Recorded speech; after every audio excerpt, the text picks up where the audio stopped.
तो hello my dear students, कैसे हैं आप सभी लोग। उम्मीद करता हूँ आप सभी लोग अच्छे होंगे और आपकी पढ़ाई भी अच्छे से चल रही होगी। तो गाइज आज मैं आप लोगों के लिए लेकर आया हूँ सेकंड चैप्टर का सेकंड पार्ट, जिसमें हम लोगों ने मुकेश की कहानी को देखी। उस कहानी का फर्स्ट लेक्चर हम लोग देख चुके हैं, जो हमारा एनिमेटेड लेक्चर था।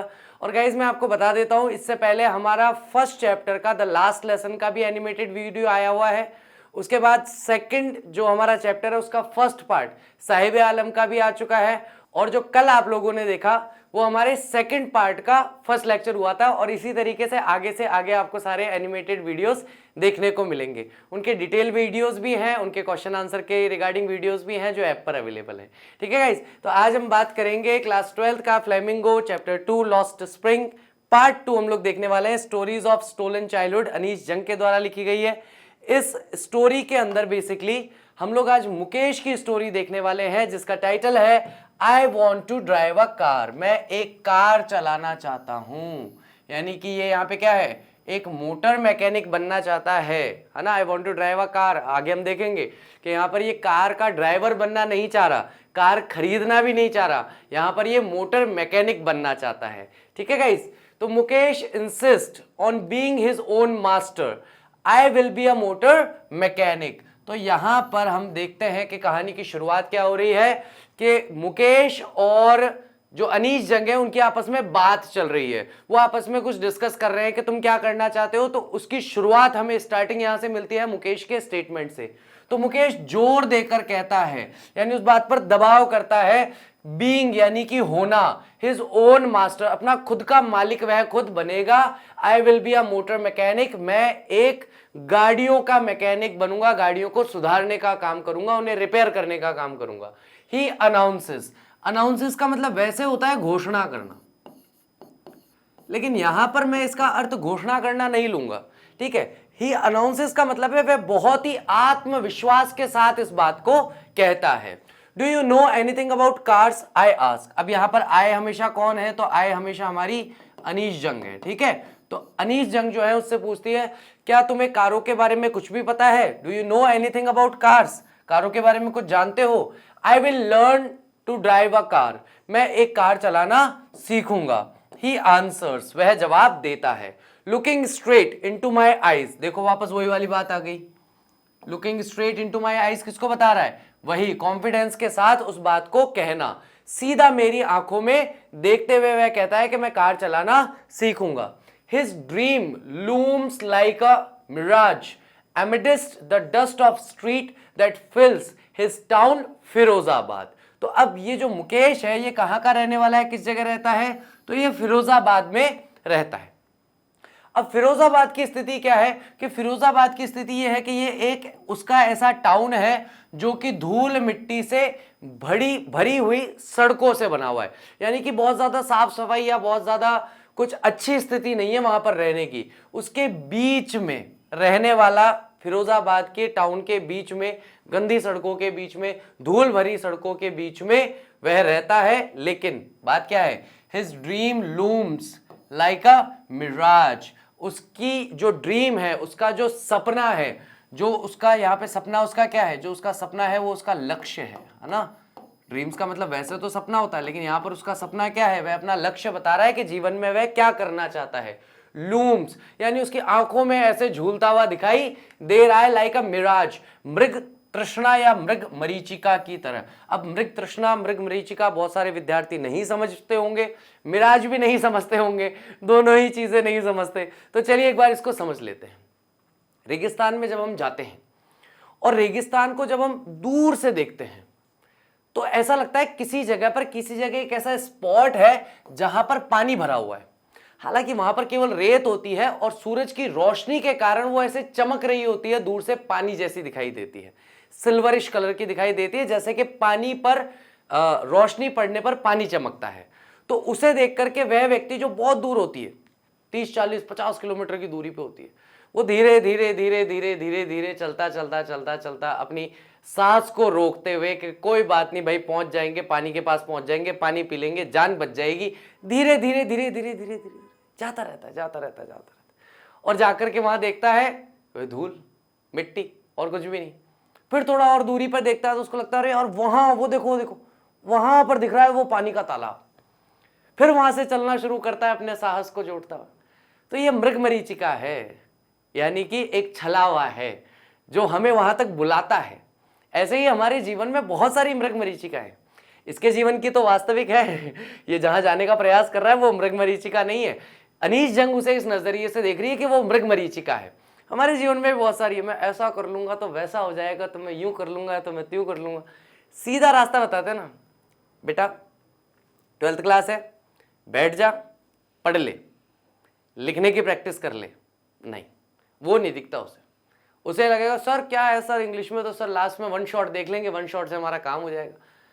1 शॉट देख करके आप पूरे के पूरे चैप्टर की नॉलेज ले सकते हैं, ये बात सत्य है। लेकिन जब तक आपने लिखने का अभ्यास नहीं किया है उस पर, तब तक आप परफॉर्म कुछ नहीं कर सकते। मुझे आता सब कुछ है लेकिन मैं बता कुछ नहीं सकता। ऐसी स्थिति में आने का फायदा क्या है भाई?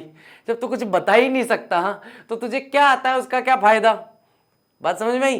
तो इसलिए हमें कुछ ऐसी मृगमरीचिकाएं हैं जिनसे बचना चाहिए, और कुछ ऐसे हैं जो वास्तविक लक्ष्य है, हमारा सपना है, उसके लिए कार्य करना चाहिए। तो फिरोजाबाद जो कि फेमस है, बहुत ही प्रसिद्ध है फॉर इट्स बैंगल्स, इसकी चूड़ियों के लिए।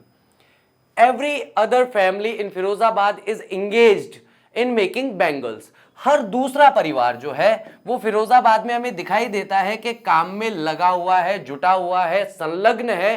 किसमें? मेकिंग बैंगल्स, चूड़ियां बनाने में लगा हुआ है। It is the centre of India's glass blowing industry. अब ग्लास ब्लोइंग इंडस्ट्री किसे कहा जाता है, इसे समझ लेते हैं।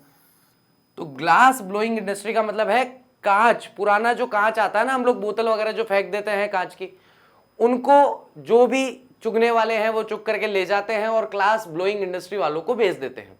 वो लोग उस कांच को पिघला करके और फिर से उसे नया आकार दे करके जैसी भी आवश्यकता है वैसी वस्तुओं का निर्माण कर लेते हैं जो कांच की ही बनी हुई होती है।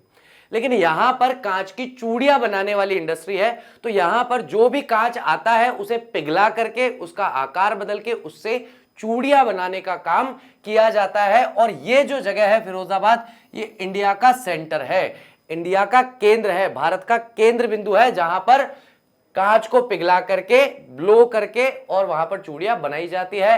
Where families have spent generations, जहां परिवारों ने अपनी पीढ़ियां बिता दी हैं। जनरेशंस का मतलब क्या होता है? पीढ़ियां, है ना।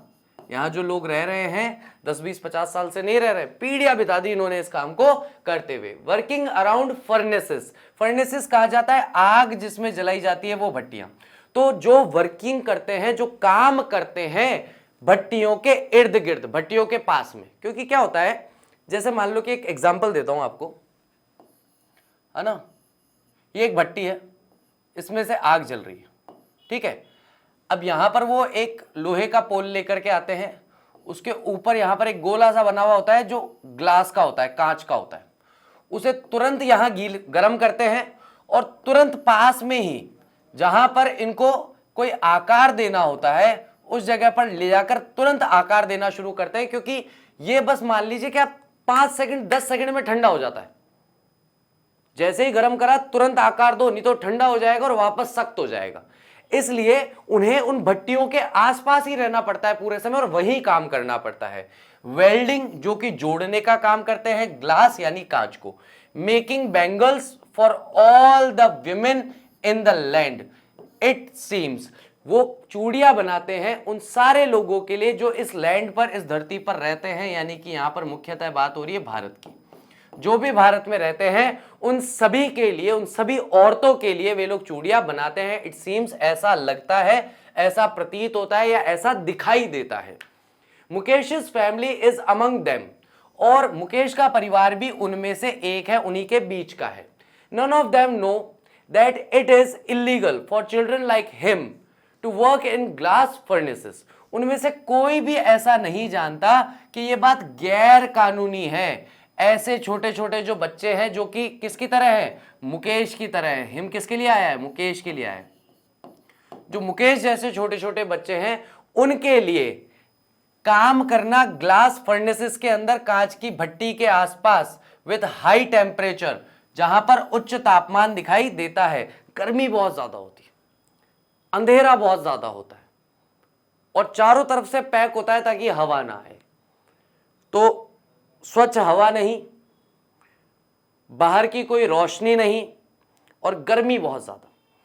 इस तरह की जो इंडस्ट्रीज होती है, इस तरह का जो काम होता है, वो काम कहलाता है हजार्डियस वर्क। और इस तरह की इंडस्ट्री को कहा जाता है हजार्डियस इंडस्ट्री, यानी कि जहां पर जोखिम भरा काम होता हो, ऐसा काम जहां पर आपकी जान को खतरा हो। और वहां पर अगर छोटी आयु के बच्चे अगर काम करते हैं तो वह पूरी तरह से क्या है, इल्लीगल है। लेकिन यह बात इनमें से कोई नहीं जानता। डिंगी सेल्स, धुंधली, जहां पर धुएं की वजह से बहुत ज्यादा धुंध रहती है, ऐसी सेल्स, सेल कहा जाता है कोठरी को। अब कोठरी कोई नहीं समझेगा तो छोटा कमरा, एक सामान्य कमरे का जो शेप होता है उससे छोटा कमरा होता है। विदाउट एयर एंड लाइट, जहां पर ना तो हवा है खुली और ना ही रोशनी है। दैट द लॉ, ये बात कि ये कानून, इफ इन्फोर्स्ड, ये कानून कौन सा, कि भाई छोटे बच्चों को हजार्डियस इंडस्ट्री में काम नहीं करना, ये कानून अगर एनफोर्स किया जाए, अगर इसे लागू किया जाए, could get him and all those 20,000 children, छोटी मोटी संख्या नहीं है भैया, कितनी है, अगर इस कानून को ठीक तरीके से लागू कर दिया जाए तो उससे मुकेश जैसे जो 20,000 बच्चे वहां काम कर रहे हैं out of the hot furnaces, उन्हें गेट किया जा सकता है, बाहर निकाला जा सकता है।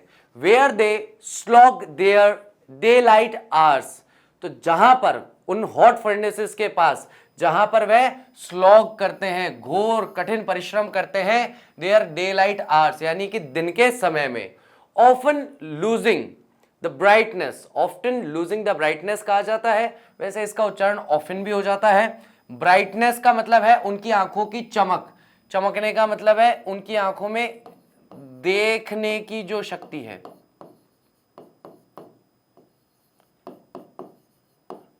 ठीक है ना, सी आई साइट बोलते हैं, आई साइट जो है उसे खो देते हैं, ऑफ देयर आईज, अपनी आंखों की। Mukesh's eyes beam as he volunteers to take me home, Mukesh की आंखें चमक उठती है जब वह वॉलंटियर करता है, यानी कि मार्गदर्शक के रूप में मेरा काम करता है, या मुझे आगे से पेशकश करता है कि आइए मैं आपको रास्ता दिखाते हुए अपने घर तक ले जाता हूं। किसी भी कार्य को करने के लिए आगे होकर सामने आना कि भाई इस काम को मैं करूंगा, है ना। जैसे गवर्नमेंट स्कूल्स के अंदर कुछ काम होते थे, मैं सरकारी स्कूल में ही पढ़ा हूं, तो दीवारें पुताई होती थी, हम ही करते थे, स्टूडेंट्स ही, है ना। और ब्लैक बोर्ड होते थे, ब्लैक बोर्ड्स को पोतना होता था तो वो भी हम करते थे। पेड़ पौधे नए लगाने होते थे या पुराने पेड़ पौधों की रख रखाव करनी होती थी तो वो भी हम ही लोग करते थे। पानी की टंकी की सफाई करनी होती थी तो वो भी हम ही लोग करते थे। तो हम लोग देख लेते थे कि हमारे मतलब का कौन सा काम है और उस काम के लिए आगे होके जाकर हम खड़े हो जाते, सर ये मैं कर दूंगा। जैसे 10th क्लास के अंदर मैंने मेरी क्लास का ब्लैक बोर्ड पेंट किया था, तो सब में काम बटे, उससे पहले ही मैं आगे चला गया।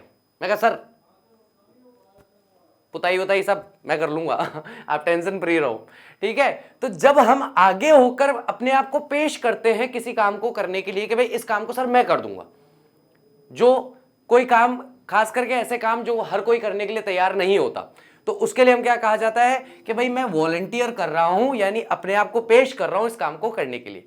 टू टेक मी होम, उसने अपने आप को वॉलंटियर किया मुझे उसके घर ले जाने के लिए। Which he proudly says is being rebuilt, जिसके लिए वह गर्व से कहता है कि भैया मेरा ये जो मकान है ना जहां अपन चल रहे हैं, अभी अभी इसका पुनः निर्माण हुआ है या इसे दोबारा से बनाया गया है। वी वॉक डाउन, और हम आगे बढ़ना, आगे चलना शुरू होते हैं और कहां पहुंचते हैं, स्टिंकिंग लेन्स। लेन्स का मतलब होता है गलियां, बदबूदार गलियों में हम आगे बढ़ना शुरू करते हैं। चॉक्ड विथ गार्बेज, ऐसी गलियां जिनकी नालियां या पूरी गलियां ही जाम हो गई है कचरे की वजह से। पास्ट होम्स, और ऐसे घरों के पास से हम लोग गुजरते हैं। दैट रिमेन्स हॉवेल्स, हॉवेल्स यानी जो बहुत ही गंदे टूटे फूटे से जीर्ण शीर्ण से घर हैं उनके पास से गुजरते हैं। विथ क्रम्बलिंग वॉल्स, जिनकी टूटी फूटी, अब टूटी फूटी क्रम्बलिंग में वैसे बोल दिया है लेकिन हिंदी में कहते हैं जर्जर दीवारें हैं उसकी। टूटी फूटी का मतलब कैसे है, मतलब वो दीवार बस खड़ी है, जब तक कोई आकर उसे ऐसे ना कर दे। अगर किसी ने आके ऐसे कर दिया ना तो वो दीवार यूं यूं यूं होके और दम करके गिरेगी और सारी ईंटें खुल जाएगी उसकी। तो क्रम्बलिंग वॉल्स में आप फीलिंग टूटी फूटी की मत लीजिए, आप लीजिए जर्जर, क्योंकि जर्जर में जो फीलिंग आती है ना वो टूटी फूटी में नहीं आती। तो जर्जर दीवारें हैं वहां की। वॉबली डोर्स, खड़खड़ाते हुए, धमधमाते हुए, बहुत बुरे तरीके से बने हुए डोर है, वो भी कभी भी गिर सकते हैं। नो विंडोज, वहां कोई खिड़कियां नहीं है। क्राउडेड और भरे हुए हैं वो घर with families of humans and animals. ये सबसे इंपॉर्टेंट बात, परिवारों के साथ भरे हुए हैं, परिवारों से भरे हुए हैं, जिसमें परिवार किस किस के हैं, इंसानों के परिवार भी हैं और जानवरों के परिवार भी। ठीक है, को एग्जिस्टिंग, जो एक साथ मिलकर के एक ही घर में रहते हैं। इन अ प्रिमेवल स्टेट, यानी कि प्रारंभिक या आदिम स्टेट के अंदर देखने को मिलते हैं। ठीक है, अब हालांकि अगर आप लोग एमए में होते तो ये क्वेश्चन बन जाता, लेकिन क्योंकि आप लोग 12th में हो तो मुझे लगता है इस क्वेश्चन के बनने की संभावना उतनी ज्यादा नहीं है। लेकिन एक बात ध्यान रखना कि यहाँ पे जब ह्यूमंस और एनिमल्स के को एग्जिस्टेंस की बात हो रही है, तो आप लोगों को अब गांव में जब आप जाके देखोगे तो जानवरों के बाड़े अलग होते हैं। बाड़ा मतलब जहां पर विशेषकर जानवरों को रखा जाता है, उस जगह को हम राजस्थानी में बाड़ा कहते हैं। ठीक है, जो पशुओं के लिए जो स्थान होता है। पुराने समय के अगर आप घर देखोगे ना, या अभी भी कई लोग ऐसे हैं जो अपने घर को इस तरीके से बनाते हैं कि राउंड शेप में अपने घर को बनाएंगे या इस तरह के शेप में अपने घर को बनाते हैं। ठीक है, समथिंग लाइक दैट। यहां पर डोर वगैरह होता है। अब यहां से जब आप अंदर जाएंगे तो आपको यहां पता चलेगा यहां कमरे बने हुए हैं। इन कमरों के अंदर सारे के सारे ह्यूमंस रहते हैं, मनुष्य रहते हैं, मानव रहते हैं। उसके बाद इस जगह पर आप देखोगे तो सारे के सारे एनिमल फैमिलीज यहां होंगी। इस तरफ आप देखोगे तो यहां पर जो भी खाने पीने का सामान है, चारा वगैरह, वो सारा इस जगह पर रखा जाता है। और बीच में सामान्यतः जब मैं मेरे गांव की याद के हिसाब से बता रहा हूं, 2-3 घर अभी भी ऐसे हैं, यहां पर 1-2 पेड़ लगे हुए होंगे, अ कपल ऑफ ट्रीज। ऐसा जो रहने का वातावरण है ये अब नहीं रहा। और इस तरह से गांवों में जहां इंसानों के साथ जानवर भी रहते हैं, वह तरीका कौन सा था, तो वह प्रिमेवल तरीका था, प्रिमेवल स्टेट था, स्थिति थी जहां पर इंसान और जानवर साथ साथ रहते थे। भाई देखो, अनीश जंग के हिसाब से वो अपने हिसाब से बता रही कि भाई ये तो बहुत आदिम तरीके की चीज है। पर्सनली मुझे बहुत पसंद है मेरे को अच्छा लगे अगर इस तरह की स्थिति हो जाए कि भाई घर में ही रह रहे हैं, घर में जानवर भी है, वहीं बंधे हुए हैं, गाय भैंसे। जानवर इज नॉट लाइक के घोड़े बांध रखे हैं, ऊंट बांध रखे हैं, कुत्ते बांध रखे हैं, नॉट लाइक दैट। जानवर बंधे हुए हैं, जो दुधारू जानवर है वो बंधे हुए हैं घर के घर में ही, तो ठीक है, मस्त है। आप लोग बताइए, जो लोग शहर में रहते हैं, जो खास करके अर्बन स्टूडेंट जो है, शहरी क्षेत्र में रहने वाले, आप लोग क्या चाहते हो? जैसे घर में होते हैं, शहरों में घर होते हैं, वैसा होना चाहिए जैसा मैं बता रहा हूँ वैसा होना चाहिए? ठीक है, आप अपनी चॉइस से बता सकते हो, दोनों आंसर सही है, सबकी अपनी अपनी चॉइस हो सकती है। He stops at the door of one such house, वह इसी तरह के टूटे फूटे जो घर थे उसी तरह के एक घर के दरवाजे पर जाकर रुक जाता है। बैंक्स, वो भी जर्जर यानी कि टूटने को तैयार जो है, ऐसे को बैंग करता है, बजाता है, धक्का मारता है उसे। आयरन डोर, जो कि लोहे का बना हुआ दरवाजा है, विथ हिज फुट, अपने पैर से। ये भी एक कला है अपने आप में गेट बजाना है तो हाथ से नहीं बजाना, पैर से ऐसे लात मारते हैं दम दम करके, तो वैसे करके वो पैर से अपने गेट को बजाता है, पुशेस इट ओपन, और धक्का देके इसे खोल देता है। वी एंटर्ड, और हम एक ऐसी जगह पर प्रवेश करते हैं, ऐसे घर में प्रवेश करते हैं, हाफ बिल्ट शेक, जहां पर आधी बनी हुई झोपड़ी सा, झोपड़ी नुमा एक मकान है। In one part of it, जिसके एक पार्ट में, traced with dead grass is a firewood stove, वहीं पर एक तरफ जो है छप्पर लगा हुआ है जो पुरानी घास का बना हुआ है। ठीक है, और वहां पर फायरवुड का स्टोव है, यानी कि इस तरह का लकड़ी जलाकर चलाने वाला एक चूल्हा वहां पर लगा हुआ है। ठीक है, ओवर विच, जिस पर, सिट्स अ लार्ज वेसल, एक बड़ा सा बर्तन रखा हुआ है, ऑफ सिजलिंग, जो कि तप रहा है, गर्म हो रहा है, जिसमें से बुलबुले फूटने की आवाजें आ रही है, चढ़ चढ़ चढ़ चढ़ की आवाज आती है ना, वैसी आवाज आ रही है। स्पिनच लीव्स की, यानी कि पालक की सब्जी बन रही है आज मुकेश के घर में, बहुत बढ़िया। मुकेश आज पालक की सब्जी खाएगा तो मुकेश के घर में यहाँ पर पालक जो है, पालक की पत्तियां जो है वो उबल रही है। उन्हें उबालने के लिए इस तरह का एक वेसल, इस तरह का एक बर्तन जो है वो रखा गया है चूल्हे पर। अब ये जो है थोड़ा सा इसको समझ लो, हाफ बिल्ड शैक के बाद में जहां पर एक पार्ट और सेकंड पार्ट के अंदर क्या है तो मैं आपको बता देता हूं कि फिर से मुझे गाँव की तरफ ही जाना पड़ेगा, क्योंकि इस तरह का स्ट्रक्चर्स वहीं मिलते हैं, शहरों में बहुत कम देखने को मिलते हैं। ठीक है, तो कई लोग घर जो बनाते हैं वो इस तरीके से बनाते हैं, पक्का मकान ये है, थोड़ा सा बना लिया, इसके बाद में अब थोड़ी सी जो इनके पास जमीन होती है वहां पर ये एक छप्पर डाल लेते हैं, छप्पर डाल करके और बांस खड़े कर लेते हैं, और जो भी इनका खाने पीने का काम है वो सारा का सारा यहीं पे होता है। ये जो डेड ग्रास वाली जो सिचुएशन है ना विद डेड ग्रास, तो वो एक्चुअली घास नहीं होती है। बोलचाल की भाषा में हम जो भी, अगर हम जानते नहीं है फसलों को, तो हम हर चीज को ग्रास ही मान लेते हैं, घास ही मान लेते हैं, लेकिन वास्तविकता में वो घास नहीं होती है। ठीक है, ज्वार हो गया, बाजरा हो गया, यानी कि ऊंची हाइट वाली जो फसलें होती हैं उनके जब दाने निकाल लिए जाते हैं, उनमें से जब अनाज निकाल लिया जाता है तो उसके बचे हुए डंठल होते हैं।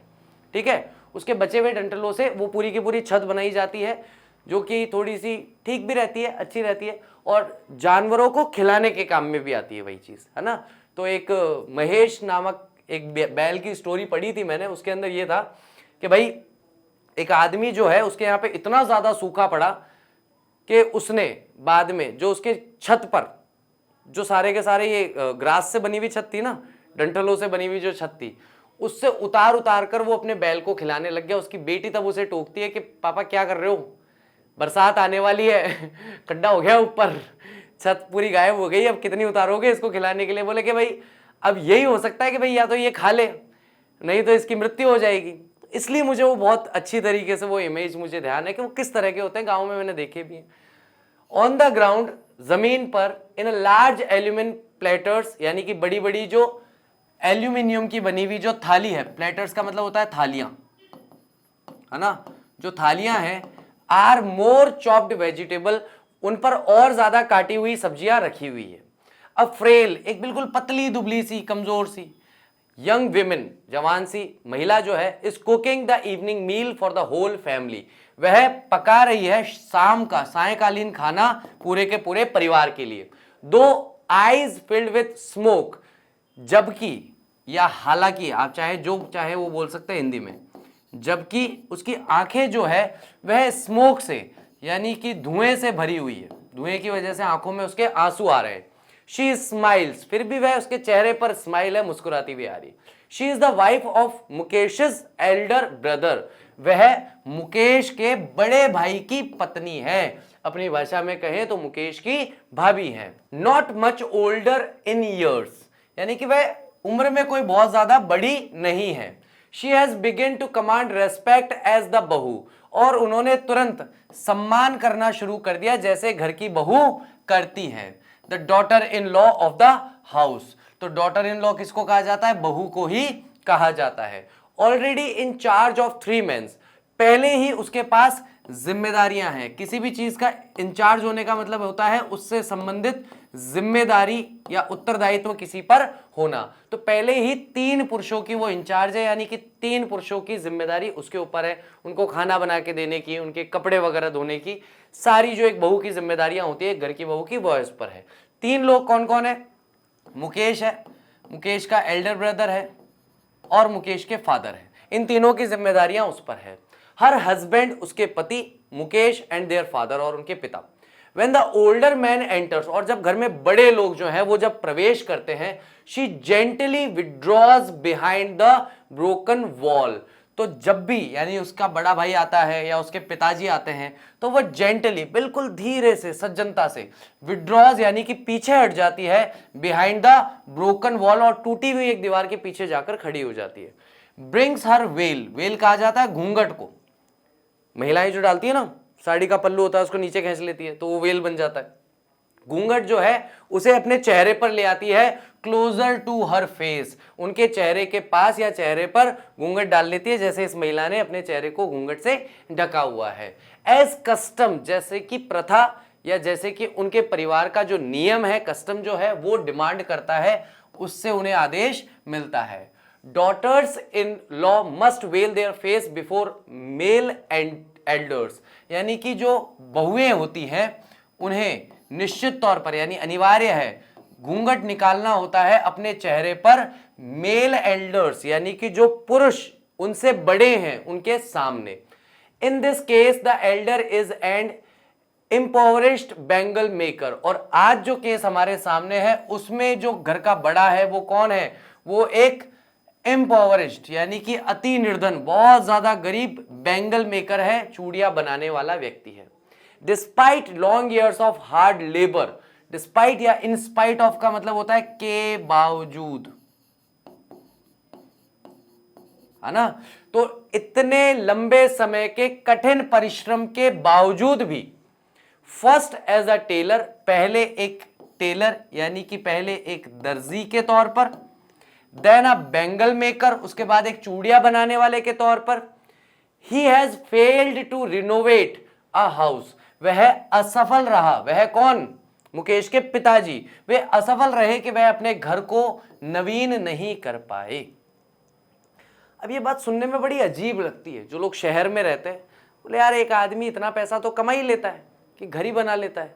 घर ना भी बना पाए, घर ना भी बना पाए तो कम से कम रिनोवेशन तो करा ही लेता है, उस घर का सुधार, छोटा मोटा टूट फूट का सुधार तो करवा ही लेता है। ये कहना बहुत आसान होता है, इसको जीना, इसको समझना बहुत मुश्किल होता है। क्यों ऐसा है? क्योंकि वह व्यक्ति कमाता कितना है और उस व्यक्ति का मासिक खर्चा कितना है। खर्चा किस पे? मूलभूत आवश्यकताओं पे, बिल्कुल मूलभूत आवश्यकता, केवल रोटी और आप ये मान लीजिए कपड़ा, इससे ज्यादा कुछ नहीं। और कपड़ा भी ऐसा ही नहीं कि भाई हर तीसरे महीने नई ड्रेस खरीदनी है, नहीं, सज्जनतापूर्ण तरीके से साफ सुथरे कपड़े पहन सके उतना। तो राशन और कपड़े में, बेसिक कपड़े में और कभी की हारी बीमारी में उसका पूरा पैसा खत्म हो जाता है। कई बार ऐसी स्थिति हो जाती है कि भाई घर की जो महिला है, घर की ये जो बहू है ना, जिसके बारे में हम बात कर रहे थे, डॉटर इन लॉज, इन्हें देखना पड़ता है आटा कितना पड़ा है, आटा अब कब आएगा। तो आटा पड़ा है 5 लोगों के बीच में खाना बनना है और आटा पड़ा है आधा किलो।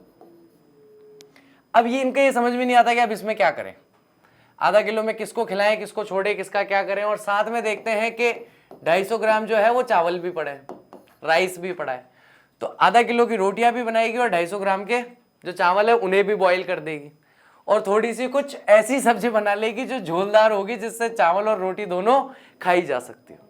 जो व्यक्ति ऐसे जीवन जी रहा है, जिस परिवार की महिला इस प्रकार से अपने परिवार का ध्यान रख रही है, ख्याल रख रही है, उसके लिए घर का रिनोवेशन कराना, नवीनीकरण कराना, ये मान लो आपके उसके दूर दूर तक उसके ख्याल में नहीं आता। रीजन कि वो रोजमर्रा की रोटी की आवश्यकता जो है, उस कमाई की जो आवश्यकता है, वो उससे बाहर ही नहीं निकल पा रहा। इसीलिए आप हमेशा ऐसी स्थिति में लोगों को जब भी देखें तो आपके मस्तिष्क में ये पिक्चर क्लियर होनी चाहिए, आपको कोई डाउट नहीं होना चाहिए कि यार ऐसा क्यों हो रहा है ना। House send his 2 sons to school, और ना ही वह अपने 2 बच्चों को स्कूल भेज पाए।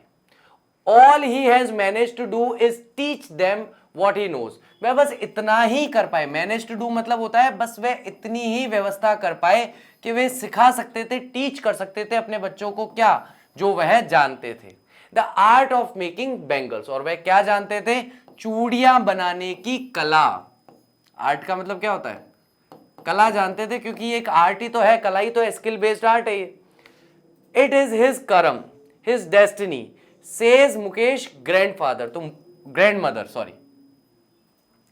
It is his karma, his destiny, says Mukesh grandmother.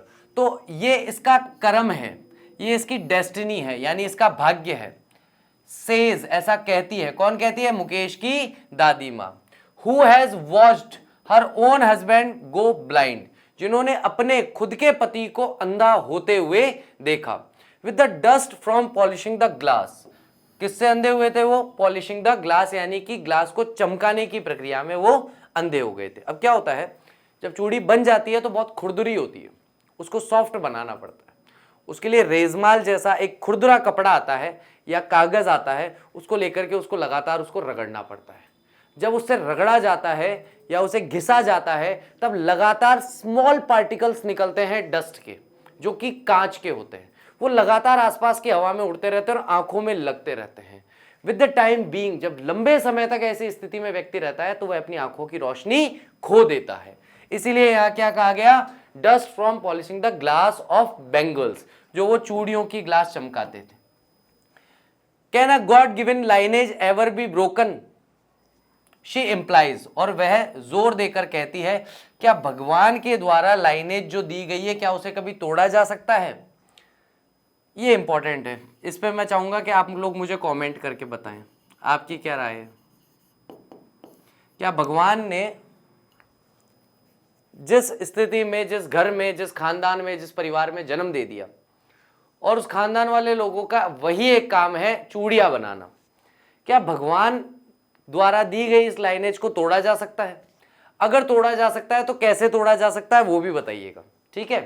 तो कमेंट करके आपको मुझे इस बात का जवाब देना है कि भाई भगवान अगर चाहता कि मैं राज ही करूं तो मुझे राजा के घर में पैदा करता, भगवान अगर चाहता कि मैं युद्ध ही लड़ूं तो मुझे ऐसे घर में पैदा करता जहां सभी लोग आर्मी में ही जाते हैं, भगवान अगर चाहता कि भाई मैं राजनेता बनूं तो किसी राजनेता के घर में ही पैदा करता सीधी सी बात है ना भाई। तो ये तो ईश्वर की इच्छा है, भगवान की इच्छा है कि जैसा इन लोगों को जन्म मिला है, जिस तरह के परिवार में, जिस तरह की परिस्थितियों में, भगवान शायद यही चाहता होगा कि ये चूड़ियां बना करके अपना जीवन यापन करें, है ना। मैं इस बारे में ज्यादा कुछ टिप्पणी करूंगा नहीं क्योंकि मैंने आप लोगों को टिप्पणी करने के लिए कह रखा है, आप लोग इस बात पे कमेंट कीजिए, ठीक है। नेक्स्ट है born in the caste of bangle makers. तो जो जाति है बैंगल मेकर्स की, उनके घर में जन्म लेना। They have seen nothing but bangles, वहां जन्म लेकर के उन्होंने अपने जीवन में और कुछ नहीं देखा, बस केवल चूड़ियां ही देखी। इन द हाउस, घर में देखो तो चूड़ियां, यार्ड, बाहर के खुले चौक में देखो तो चूड़ियां, एवरी अदर हाउस, हर दूसरे घर में देखो तो चूड़ियां, एवरी अदर यार्ड, उस दूसरे घर के भी चौक में देखो तो चूड़ियां, एवरी स्ट्रीट, हर सड़क पर देखो जो कि फिरोजाबाद में है, चूड़ियां, स्पाइरल्स, घेरे या मालाओं के रूप में जो बंडल बने हुए होते हैं, गुच्छे बने हुए होते हैं, वो चूड़ियों के दिखाई देते हैं। कौन कौन से रंग के? सनी गोल्ड कलर की चूड़ियां, पैडी ग्रीन कलर की चूड़ियां, रॉयल ब्लू कलर की चूड़ियां, पिंक कलर की चूड़ियां, पर्पल कलर की चूड़ियां, हर रंग की चूड़ियां जो हैं, जो भी 7 रंगों में से मिलकर के बन सकती हैं, वो इंद्रधनुष से की तरह दिखाई देने वाली वही चूड़ियां ही चूड़ियां, चूड़ियां ही चूड़ियां, चूड़ियां ही चूड़ियां, चूड़ियों के ही बंडल सब जगह पर दिखाई दे रहे हैं, चूड़ियों के अलावा कुछ भी दिखाई नहीं दे रहे। गर्ल्स जो है वो कमेंट करके बताएं आपका फेवरेट कलर कौन सा है इसमें से। जरा मैं अपने स्टूडेंट्स को थोड़ा नजदीक से जानने का प्रयास कर रहा हूं, है ना, और कोई कारण नहीं है, केवल इसलिए कि बस आपकी चॉइस कैसी है, मैं बस देखना चाहता हूं। आपकी चॉइस इनमें से जो भी होगी मुझे अच्छी लगेगी, क्योंकि मुझे इसके बारे में बहुत ज्यादा जानकारी है नहीं, तो इसलिए आप लोग बताइए कि कौन सी चूड़ियां अच्छी लगती है सामान्यतः आप लोगों को। लाई इन माउंट्स, जो सामान्यतः ढेर बनकर, लाई का मतलब होता है वहां पड़े होना जमीन पर, अनकैम्प्ड, अस्त व्यस्त तरीके से, यार्ड्स के अंदर, are piled on 4 wheeled hand carts, जिन्हें ढेर लगा करके पाइलअप किया जाता है। 2-4 पहियों वाला जो थैला होता है ना, सब्जी वब्जी का, और इसका थैला जो होता है ना, उससे धक्का दे करके चलाते हैं, हथगाड़ी जिसको कहा जाता है, उस पर पाइल्ड ऑन का मतलब होता है ढेर के रूप में वहां पर पड़ी होती हैं। Pushed by young man along the narrow lanes of shanty towns, यानी कि पुश किया जाता है उन्हें, जवान लड़के जो हैं, जवान आदमी जो हैं, उन्हें धकेल करके पतली और संकड़ी गलियों में लेकर के जाते हैं। लेन्स पहले ही बता दिया था, गलियों के लिए कहा जाता है। ऑफ द शैंटी टाउन, यानी कि जहां झोपड़ियों से बने हुए, कच्ची झोपड़ियों से बने हुए, या आप कह सकते हो स्लम एरियाज है, झुग्गी झोपड़ियों वाले जो इलाके हैं, वहां पर ले जाते हैं। एंड इन डार्क हटमेंट्स, और अंधकार से भरी हुई झोपड़पट्टियों में। Next two lines of flames of flickering oil lamps, ऐसी लाइन्स में, ऐसी गलियों में जहां पर टिमटिमाती हुई ऑयल लैंप, किसको कहा जाता है? ऑयल लैंप्स कहा जाता है लालटेन को।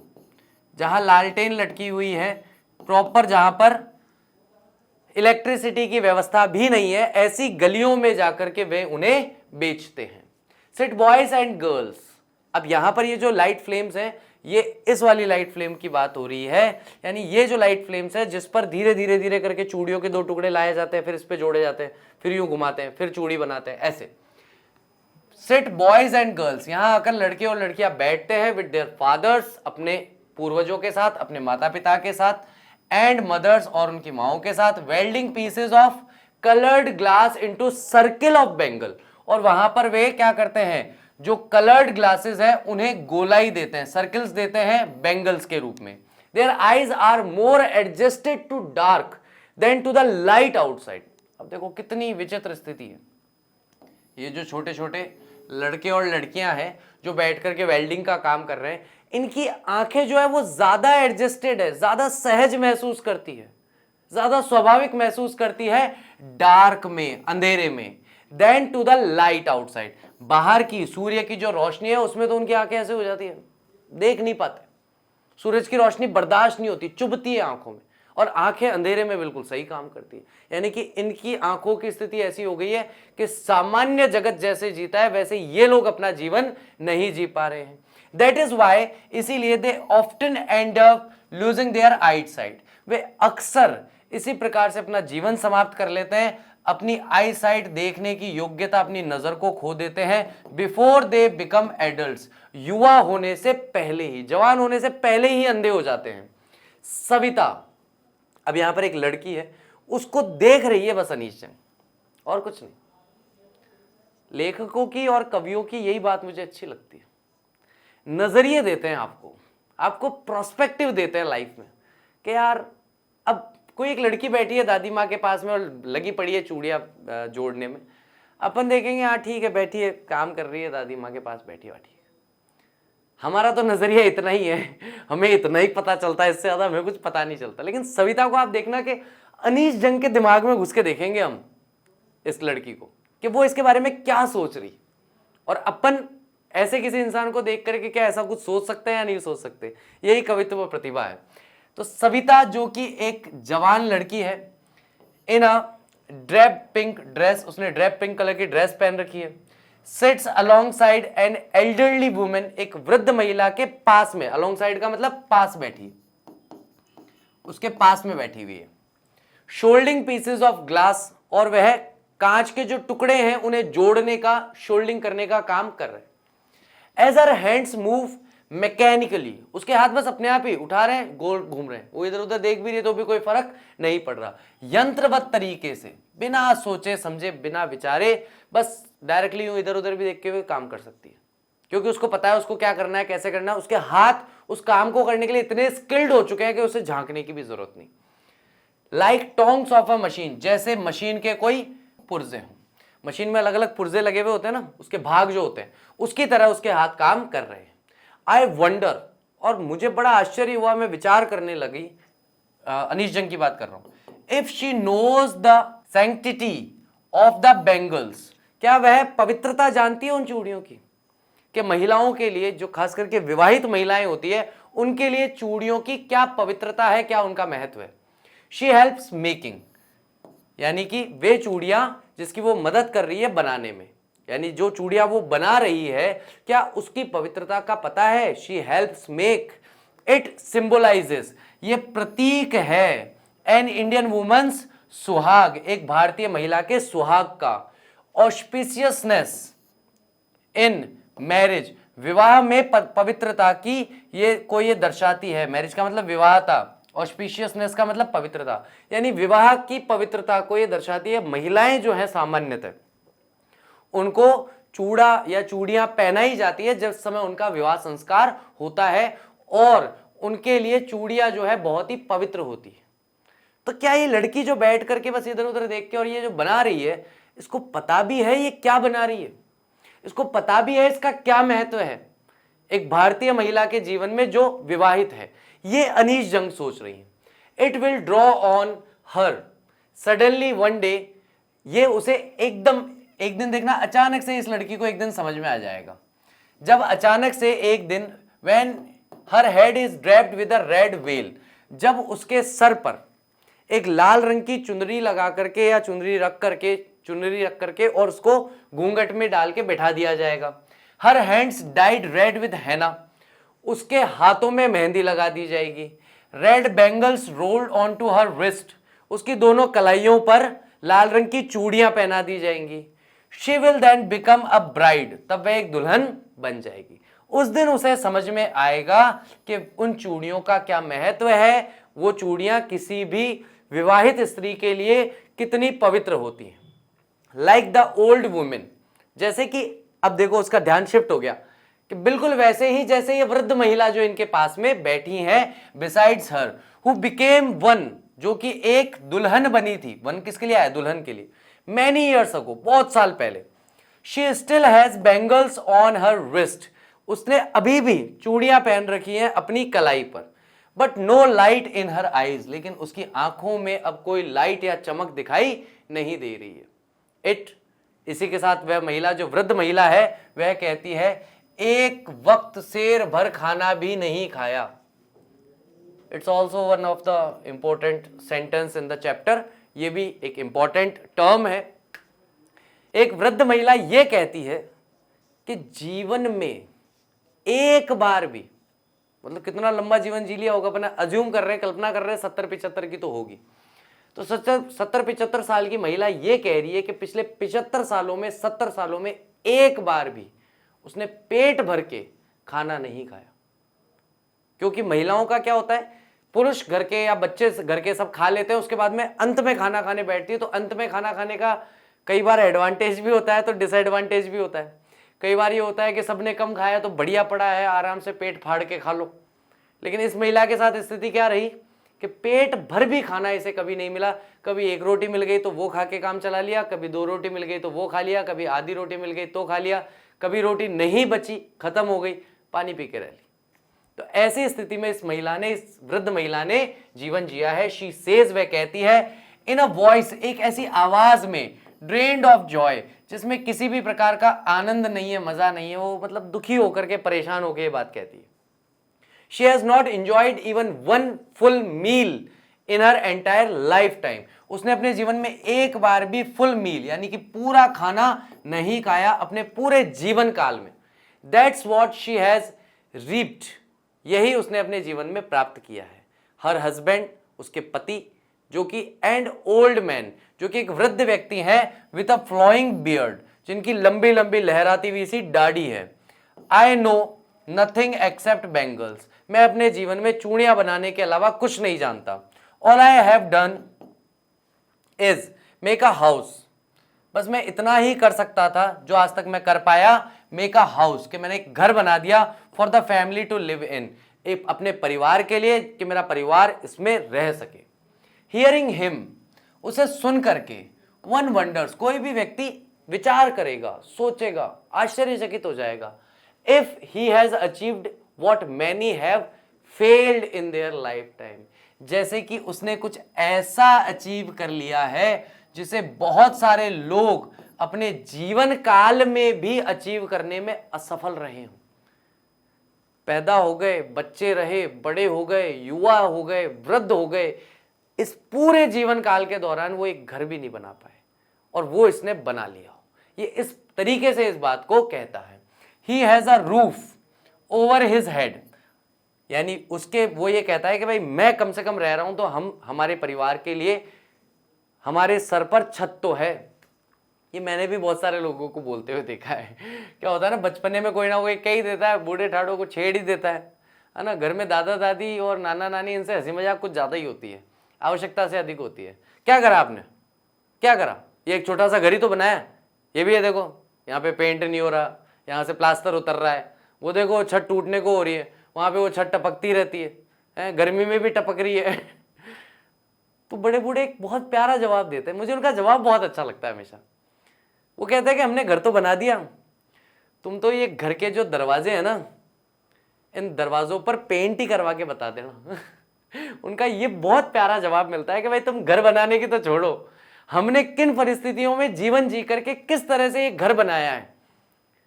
आज की तारीख में आदमी घर बनाता है ना तो देखता है, हाँ 2 कमरे, यहाँ पे किचन हो जाएगा, यहाँ पर गेस्ट आ जाएंगे तो बैठ जाएंगे, हो जाएगा। गांव में जाके पुराने जमाने के घर देखो, 8 कमरे, 10 कमरे से नीचे आदमी सोचता ही नहीं। वो उन लोगों का कॉन्फिडेंस होता था, है ना। तो यहां पर ये है कि भाई हमारे पास कम से कम छत पे, सर पे छत तो है। The cry of not having money to do anything except carry on the business of making bangles, not even enough to eat, rings in every home. ये रोने की, ये चीख पुकारने की आवाज कि भाई हमारे पास पैसा नहीं है कुछ भी करने के लिए, बजाय इसके मतलब कुछ भी करने के लिए बस हम एक ही काम कर सकते हैं, carry on the business of making bangles. Carry on का मतलब है जारी रखना, यानी कि हम जो बैंगल्स बनाने का जो बिजनेस है उसे जारी रखने के अलावा जीवन में कुछ भी नहीं कर सकते।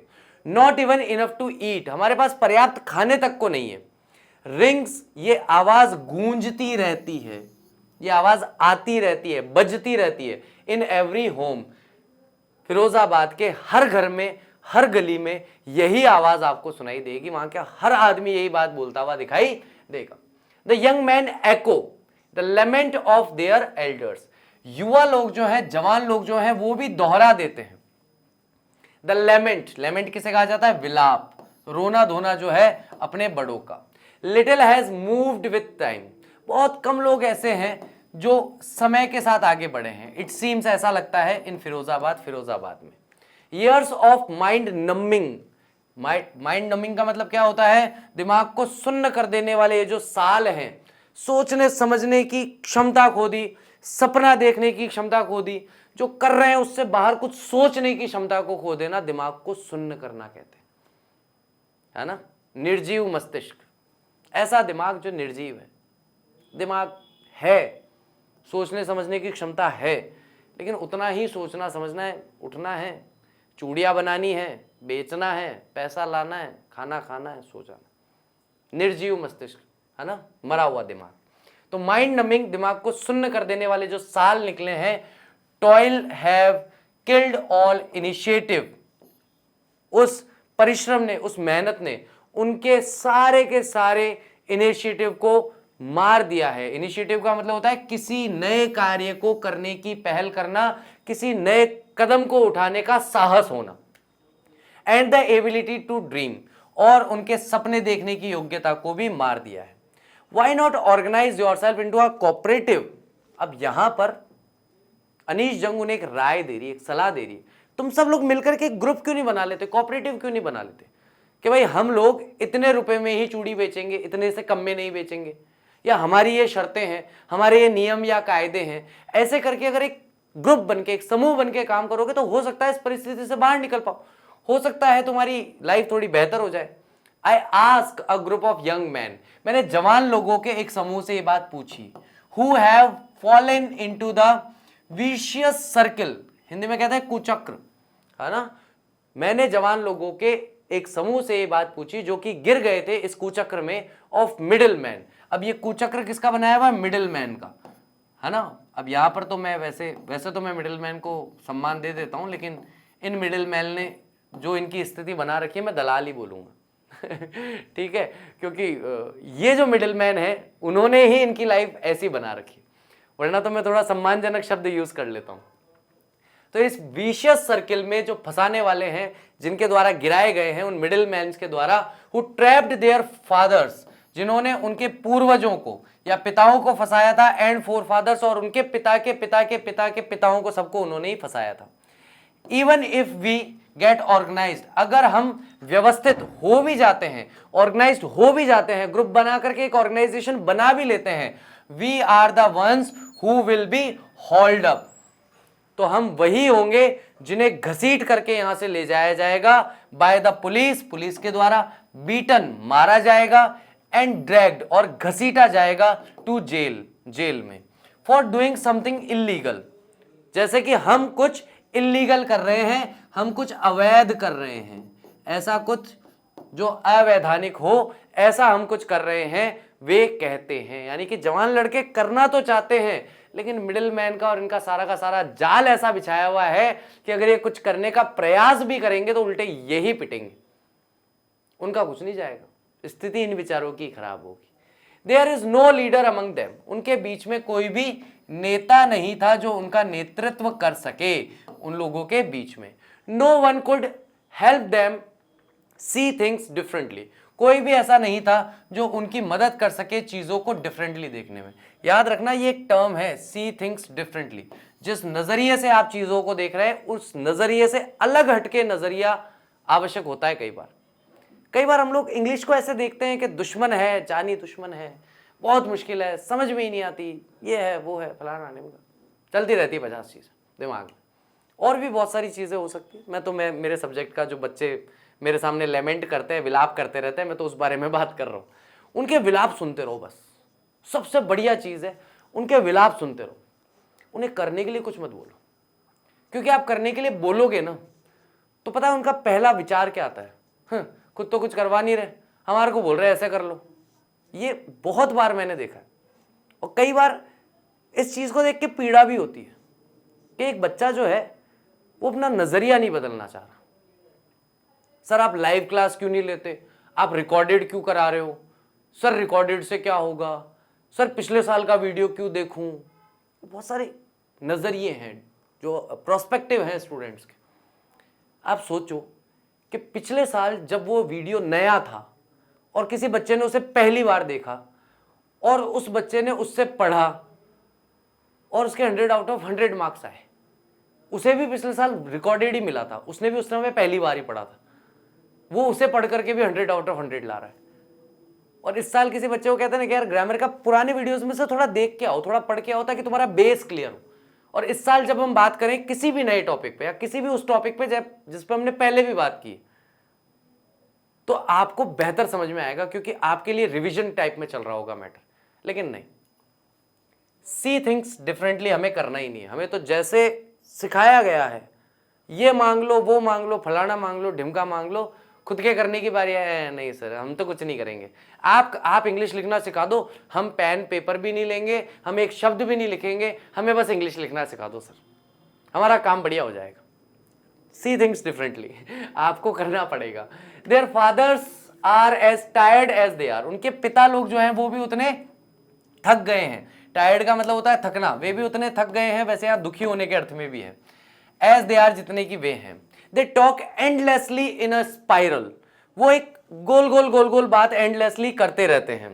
That moves from poverty to apathy, जो कि घूमती रहती है किन पॉइंट्स के बीच में, भाई गरीबी है तो हम परेशान है, उदासीन है, टू ग्रीड तो फिर आप मिडिल मैन का जो दलाल है उनकी लालच देख लो, फिर अन्याय, फिर पुलिस वाले और सब मिलकर के हमारे साथ अन्याय करते हैं वो देख लो। इन्हीं 4 पॉइंट के बीच में उनकी बात गोल गोल गोल गोल घूमती रहती है, लेकिन बाहर नहीं निकलेंगे उससे, रोते रहेंगे, बात करते रहेंगे, लेकिन उससे बाहर नहीं निकलेंगे। लिसनिंग टू देम, उनको सुनना ऐसा है, आई सी 2 डिस्टिंक्ट वर्ल्ड्स, मैं 2 अलग अलग संसार देखती हूं। One of the family caught in a web of poverty, एक ऐसा परिवार जो कि गरीबी की जाल में, वेब का मतलब क्या होता है, गरीबी के जाल में फंसा हुआ है।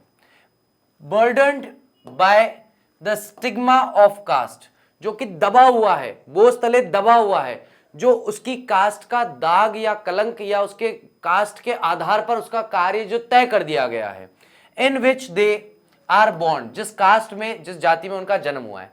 The other a vicious circle of the sahukars, और दूसरा जो परिवार है वो विशियस सर्किल यानी कि पहले भी आया था, कुचक्र में फंसा हुआ है।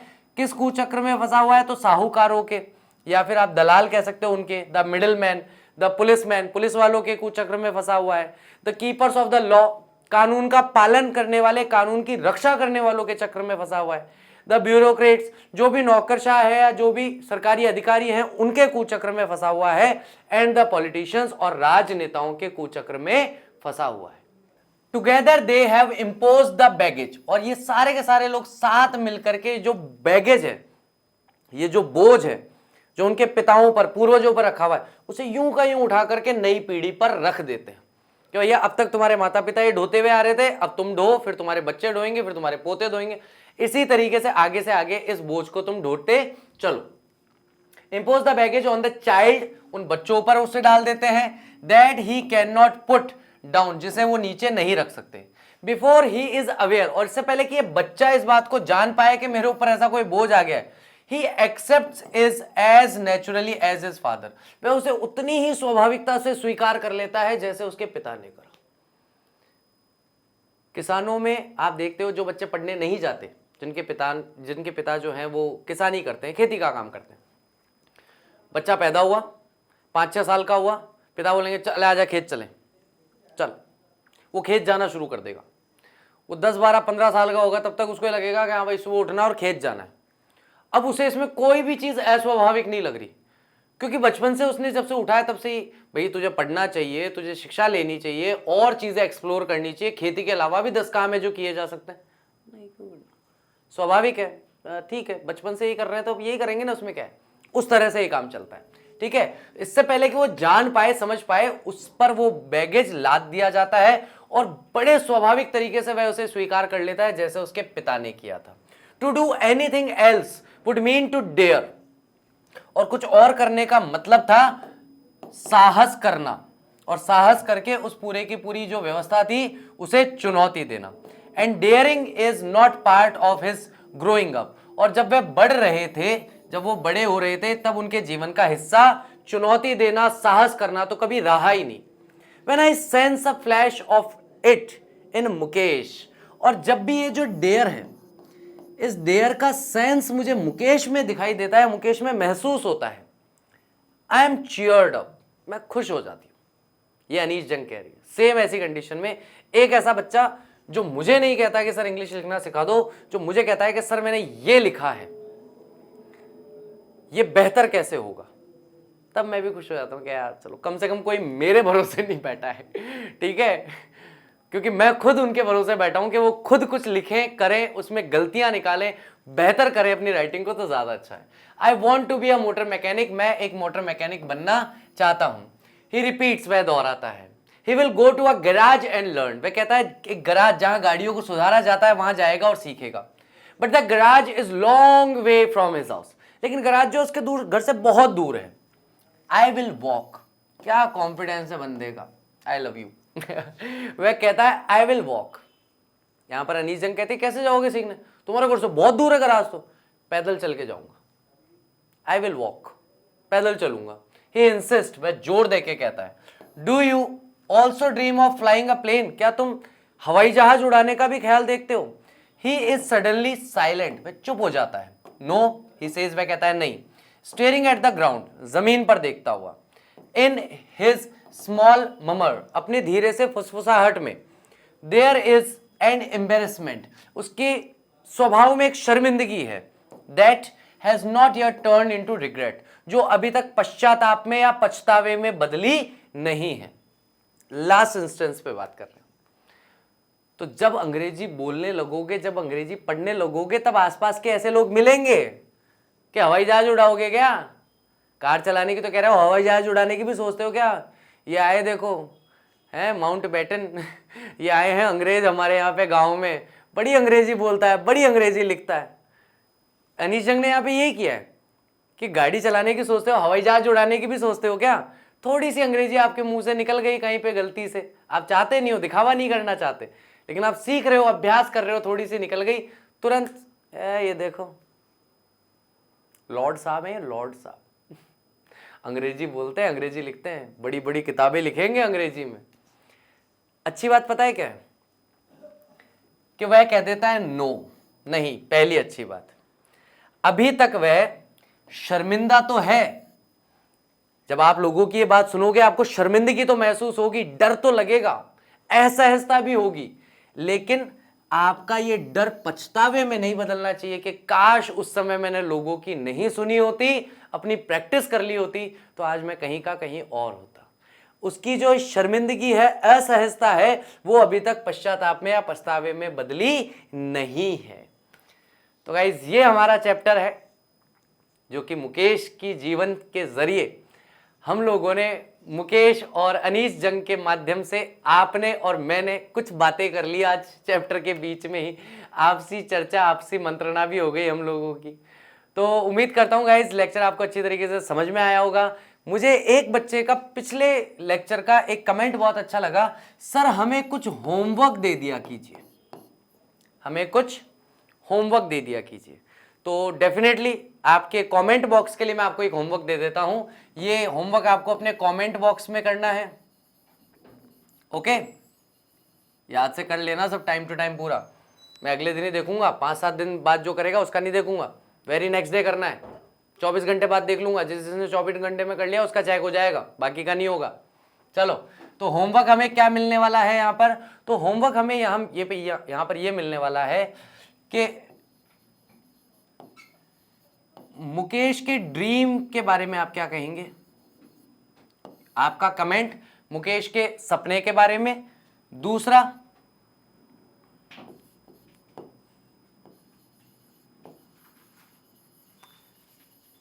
फिरोजाबाद को एक्सप्लेन करने वाले 5 पॉइंट्स लिखिए।